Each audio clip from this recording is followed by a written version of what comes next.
জি, আসসালামু আলাইকুম। আজ ক্যাডেট শিক্ষার্থীদের একটা গাণিতিক সমস্যা সমাধান করব। তাই আমরা কি ধরনের গাণিতিক সমস্যা সমাধান করব এটা আমরা একটু দেখব। এই তো ক্যাডেট শিক্ষার্থী এরা এরা আজকে একটা জটিল গাণিতিক সমস্যার সমাধান করবে। দেখি গাণিতিক সমস্যাটা কি।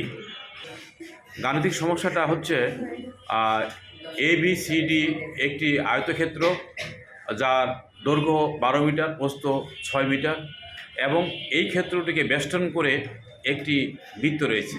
বৃত্তটির অনধিক অংশের ক্ষেত্রফল নির্ণয় করতে হবে। তো বৃত্তটির অনধিক অংশের ক্ষেত্রফল নির্ণয় করতে হবে। অনধিক অংশে প্রতি বর্গমিটারে ঘাস লাগানো আছে।